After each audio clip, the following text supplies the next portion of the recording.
পাবি, এই জন্য সাধু সঙ্গে যেতে হয়। ভালোবাসা কারে বলে? ভালোবাসা বলে তাই কি বাবা, চাওয়া পাওয়ার আশা সকলেই নাসিয়া যেজন অকুলে বাসিতে পারে। আমরা ভগবানকে ভক্তি দিয়ে বলি, ঠাকুর আমাকে দম দেও, আমাকে টাকা দাও, আমার ছেলে যেন ডাক্তার হইতে পারে, আমার মেয়ে যেন মাস্টার হইতে পারে, আমার দেও দেও, চাই, শুধু চাই। ভালোবাসার মধ্যে যদি চাওয়া পাওয়া থাকে ভালোবাসা হয় না। যে ভালোবাসার মধ্যে কোনো চাওয়া পাওয়া নাই, সকলেই নাসিয়া যেজন অকুলে বাসিতে পারে, ভালোবাসা বলে তাই। দেখবেন কোন কোন জামাই আছে শ্বশুর বাড়িতে গেলে চায়, চায় না, ভাই আমারে একটা মোটর সাইকেল দিবা, একটা ফ্রিজ দিবা, একটা প্লেট টিভি দিবা, হ্যাঁ নগদ টাকা দিবা, একটা দোয়া গাই দিবা, কত কিছু চাই রে বাবা। আবার কোন কোন জামাই আছে এই এলাকার জামাই এরা চায় না, আমি জানি এরা খুব ভালো জামাই, বেশি চায় না। আবার কোন কোন জামাই আছে কয় আমার কিচ্ছু দরকার নেই, আমার কিচ্ছু দরকার নেই বাবা, আমি যেটুকু চাই এটুকু হলেই আমি খুশি। তোরা যে কিচ্ছু চায় না সে কি চায়? কয় আমি যে স্ত্রী ঘরে আনবো, আমার স্ত্রী যদি কৃষ্ণ ভক্ত হয় তাহলে আমার আর কিচ্ছুর দরকার নেই। তো যে জামাই শ্বশুর বাড়িতে চায় না, ওই শ্বশুর ভাবে জামাই আমার কাছে কিচ্ছু চায় না, ওই জামাইয়ের সারা জীবন দিতে হবে। আর যে জামাই বলে আমার দোয়া গাই দিবাই, নগদ টাকা দিবাই, ফ্রিজ দিবাই, মোটর সাইকেল দিবাই, প্লেট টিভি দিবাই, শ্বশুর ভাবে শালা একবার একটু নিবে, যা সারা চাইয়ে নিয়ে যা, পরে কিন্তু চাইতে পারবে না। তো ভগবান বলছে যে ভক্ত আমার কাছে কিচ্ছু চায় না, শুধু ভালোবাসতে চায়, ওই ভক্তকে আমি সারা জীবন দিলেও আমার দেওয়া হয় না। এই হলো মীমাংসা। ভগবান সেই কথা বলছে যে আমাকে ভালোবাসতে চায়, অথচ বলে গোবিন্দ আমার কিচ্ছু দরকার নেই, আমি যেন সাধু সঙ্গ করতে পারি আর একটু সাগরকে যদি তোমার নাম নিতে পারি তবে আমি খুশি। বলছে ওই ভক্তকে আমি চিরদিন দিয়ে থাকি। তাই আজ আলোচনা করে যাবো, তাই আপনারা দূরী করবেন, সবাই কারোর মধ্যে বন্ধু থাকবে। এবার কি বলছে নাগরী? বলছে কেন গো তোমার মান প্রমাণ সব হারিয়েছো, তুমি কি দেখছো আমাকে একটু বলা যাবে? বলে হ্যাঁ বলা যাবে, তুমি মন দিয়ে শোনো আমি বলছি। বলে কি? বলে আমি সুরতলী গঙ্গার ঘাটে একটা চাঁদ দেখেছি, চাঁদ চাঁদ চাঁদ চাঁদ তো আকাশে উঠে পারে না, না ওই দেখে গোপন কথা, কিন্তু অভিসারের কথা সবাই শোনার বাধ্য হয় না। বলছে চাঁদ তো একটা নয়। বলে কয়টা? বলে চাঁদ আছে দুইটা। বলে দুইটা? আজ তো নতুন শুনলাম তোমার। বলে শোনো, একটা হলো কলঙ্কিত চাঁদ আর আরেকটা হলো নিষ্কলঙ্কিত চাঁদ। তুমি কি দেখছো? বলে কলঙ্কিত চাঁদ এটা আবার কোনটা? বলে যে গগনে আকাশ উঠে, এটা সবাই দেখে, ওটার জন্য আমি ভাবি নাই, ওই ছাদের কলঙ্ক আছে। আর আমি যে ছাদ দর্শন করেছি সুরধনী গঙ্গার ঘাটে, ওই ছাদের কোনো কলঙ্ক নাই, সে নিষ্কলঙ্ক ছাদ। আকাশের যদি 1 কোটি ছাদ একদিকে উদয় হয়, আর আমি যে ছাদ দেখেছি সে যদি একা একদিকে দাঁড়ায়, 1 কোটি চন্দ্র সূর্যও আমার এক ছাদের উপর তুলনা হইবে না। তো নাগরী করতালি দিয়ে বলছে আমি একটু করতালি দিয়ে হাতে তাল দিলে হাত শুদ্ধ হয় মা। হ্যাঁ হায় গো আকাশেতে এক ছাদ আমরা সবে জানি,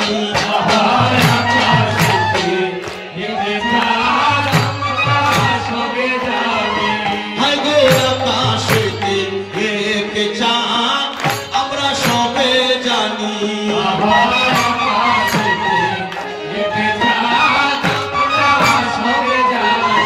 আজি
দাদা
Roshana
যদি লাগিতে সব তাই কবির কাই যদি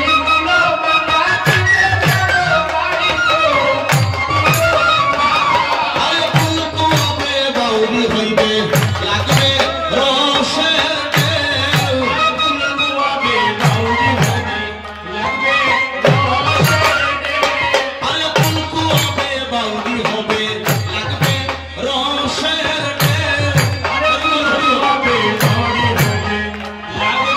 রসের ঢেউ ওই আরে লুছন বলে হই বল জানতে পারে রসি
আচ্ছা মহাজনের সিদ্ধান্তের পর মহাজনকে স্মরণ করছি, কারণ মহাজন আবার দুই প্রকার।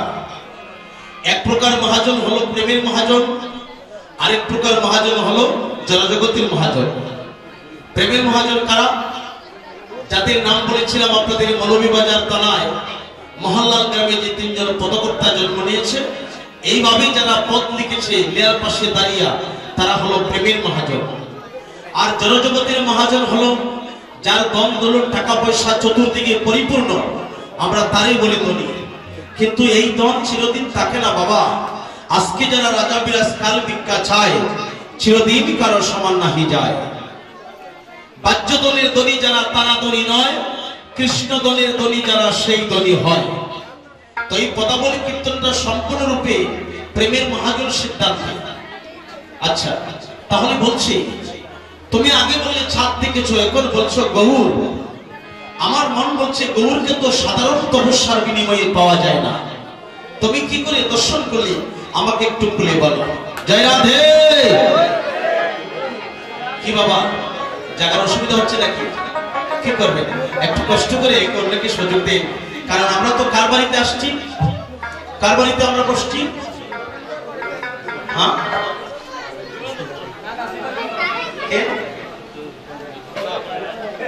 আপনি আপনার নাম বলেন, আর একজনকে বলছেন মহাপ্রভু নাকি?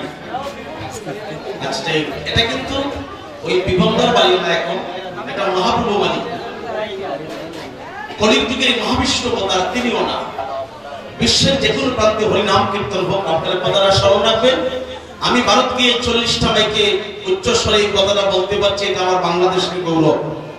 কি কথা? যে আপনারা যত টাকা খরচ করে কীর্তন দেন, আঙ্গিনার মালিক থাকবে আমার বাংলাদেশের শ্রীবাস। আজকে বিবন্দা কীর্তন দিচ্ছে, কীর্তনের ফলাফল তারা পাবে। আপনারা মন দিয়ে শ্রবণ করতেছেন, অভিসারে বসছে, রাধারানী আপনাদেরকে কৃপা করবে, মনের আশা পূর্ণ করবেন। আমি বক্তব্য করছি, আমার একটা হয়তো কিছু করবেন রাধারানী, কিন্তু আঙ্গিনার মালিক মহাপ্রভু না, ওই বাড়ির মালিকও না। বিশ্বের যে কোন প্রান্তে হরিনাম কীর্তন হোক, শুধু বাংলাদেশ না, আঙ্গিনার মালিক থাকবে একজন। বেলিবাজার থানায় পঞ্চকুণ্ড গ্রাম, পণ্ডিতপাড়া, দাপুর যুগের নারদমণি কলির যুগে শ্রীবাস পণ্ডিত হয়ে জন্ম নিয়েছে আমাদের বাংলাদেশে। আমাদের অনেকের মনে প্রশ্ন থাকতে পারে, কীর্তন করব আমরা, আঙ্গিনার মালিক কেন শ্রীবাস হবে? এর একটা বিশেষ কারণ বাবা আমি ছোট্ট করে না বলে পারছি না, এটা সবার মনের সন্দেহটা বুঝে যাবে আমি আলোচনাটা করার পরে। শ্রীবাস কেন আঙ্গিনার মালিক হয়? শ্রীবাসের 4 ভাই ছিল। আস্তে মা কথা বলবে না, কি কষ্ট হচ্ছে নাকি? তাহলে টুটে বেরিয়ে আসুন। শ্রীবাসের 4 ভাই ছিল।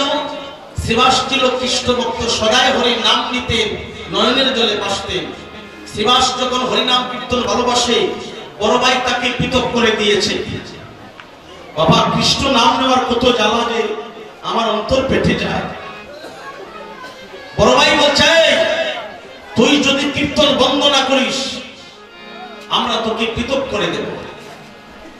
শ্রীবাস বলছে, দাদা হরিনাম নীতি নীতি যদি আমার প্রাণ খন্ড হয়ে যায়, যদি নগরে নগরে ভিক্ষা করতে হয় আমি করব, কিন্তু তুমি যদি আমাকে পৃথক করে দেও আমি পৃথক হয়ে যাব, আলাদা হয়ে যাব, কিন্তু হরিনাম আমি বন্ধ করব না, এটা আমার প্রতিজ্ঞা। চলো তাহলে তাই নাকি বলে, হ্যাঁ বিলাসকে তুই পৃথক হয়ে যা, আমাদের কাছ থেকে আলাদা করে দিলাম। সাথে সাথে শ্রীবাস, তার স্ত্রীর নাম ছিল মালিনী দেবী। অগমা স্ত্রীকে কয়েকটা নামে বলা হয়, যেমন স্ত্রী, কেউ ওয়াইফও কয়, এটা তো ইংলিশ না, এটা বেশিরভাগই শিক্ষিত যারা কয় আমার ওয়াইফ হয়েছে। কিন্তু এর থেকে একটা গুণবান নাম আছে মা, যাকে বলছে মহাপ্রভু সহধর্মিনী, যারে বলে গৃহলক্ষ্মী। কাকে বলে? অর্ধাঙ্গিনী, বাচ্চা, প্রিয়া। কারে বলা হয়? যে স্ত্রী ঘরে আসার পরে ঘর ধনবান হয় তাকে বলে গৃহলক্ষ্মী। এবং যে স্ত্রী ঘরে থাকার পরে সকালে ঘুম থেকে উঠে বাসি মুখে বাড়ির চতুর্দিকে গোবর ছিটা দেয়, ওই বাড়িতে সারাদিন লক্ষ্মীর দৃষ্টি থাকে, ঘরে বলে গৃহলক্ষ্মী। এখন বর্তমান যুগের মেয়েরা যারা কীর্তন শুনতে চায় না, ওদের পরনে দৈত্য বসা। হ্যাঁ, ওরা দৈত্য বংশের মানুষ এখন আছে কলি যুগে। 10টার সময় ঘুম থেকে উঠবো, আর যদি ফাঁকা করে টাইস টুস লাগাইলায় তাহলে তার গোবর ছিটা দেওয়ার দরকার নাই, গোবরে গন্ধ সহ্য করতে পারে না। পরিষ্কার করে মহাজন বলেছে, যে নারী সকালে ব্রাহ্ম মুহূর্তে ঘুম থেকে উঠে বাড়ির চতুর্দিকে গোবর ছিটা দিবে, ওই বাড়িতে সারাদিন লক্ষ্মীর দৃষ্টি থাকবে। এর কারণ গোবরে হলো লক্ষ্মীর বাসস্থান। এই জন্যই দেখবে সকালে ঘুম থেকে উঠে বাড়ির চতুর্দিকে যারা লক্ষ্মী, এরা চতুর্দিকে গোবর ছিটা দেয় ব্রাহ্ম মুহূর্তে, সকালে না। ব্রাহ্ম মুহূর্ত কোন সময়? এটা কি আপনাদের জানা আছে? ব্রাহ্ম মুহূর্তের সময়টা জানা আছে মা? জানেন? হ্যাঁ,